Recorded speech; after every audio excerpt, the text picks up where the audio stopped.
বিসমিল্লাহির রহমানির রহিম।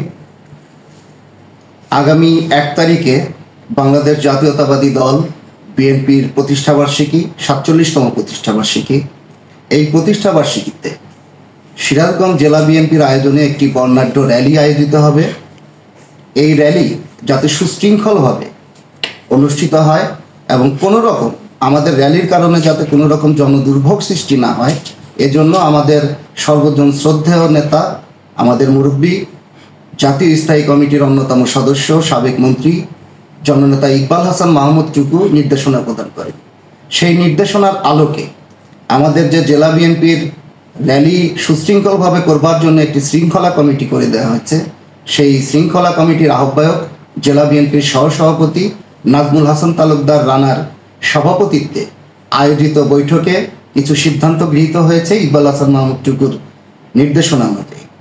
সেই সিদ্ধান্তগুলো হচ্ছে, প্রতিষ্ঠাবার্ষিকীর র্যালিতে কেউ রং খেলতে পারবে না, কোনো সাউন্ড সিস্টেম, ডিজে বক্স অথবা মাইক ব্যবহার করে গান বাজানো যাবে না, জনদুর্ভোগ হয় এমন কোনো কার্যকলাপ করা যাবে না, এই বিষয়ে সকল নেতাকর্মীকে সজাগ থাকতে হবে। মিছিলের সামনে সাংবাদিকবৃন্দ ছাড়া দলীয় কোনো নেতাকর্মী ভিডিও বা ছবি তোলার অজুহাতে থাকতে পারবে না। শৃঙ্খলা কমিটির নেতৃবৃন্দ নির্দিষ্ট পোশাক দেওয়া হয়েছে, এই পোশাক পরে তারা র্যালির শৃঙ্খলা রক্ষা করবে এবং র্যালিতে যে কোনো সমস্যায় এই শৃঙ্খলা কমিটির যে নির্দেশনা দিবে সেটি চূড়ান্ত সিদ্ধান্ত বলে বিবেচিত হবে। এই সিদ্ধান্ত সকলকে মানতে হবে, যে মানবে না তাকে সাংগঠনিক শাস্তির মুখোমুখি হতে হবে। মিছিলে কোনো ট্রাক থাকবে না, কোনো পিক আপ থাকবে না। মিছিলের প্রথমে মহিলা দলের নেতৃবৃন্দ, মহিলারা, তারপরে জেলা বিএনপির নেতৃবৃন্দ এবং তারপর বিএনপির বিভিন্ন উপজেলা ইউনিট, থানা ইউনিট, পৌর ইউনিট, অঙ্গ সংগঠন, তারা নিজেদের সুবিধা অনুযায়ী মিছিলে দাঁড়াবে ক্রমানুসারে।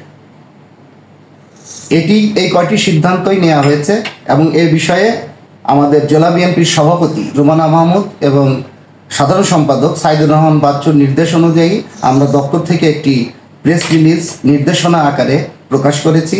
আশা করব যে সিরাজগঞ্জ জেলা বিএনপি সকল নেতাকর্মী এই নির্দেশনাগুলো মেনে অতীতের চাইতেও এবং অন্যান্য জায়গার চাইতে এবার একটি ব্যতিক্রমী সুশৃঙ্খল র্যালি উপহার দেবে, যেটি শহরবাসী প্রশংসা করবে।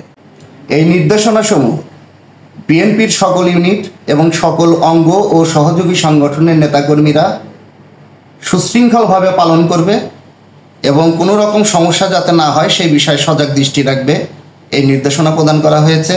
এবং এই ইন্টারভিউ নেবার জন্য সিরাজগঞ্জ নিউজ পোর্টালকে আমি আমার পক্ষ থেকে এবং সিরাজগঞ্জ জেলা বিএনপির পক্ষ থেকে আন্তরিক ধন্যবাদ জানাচ্ছি।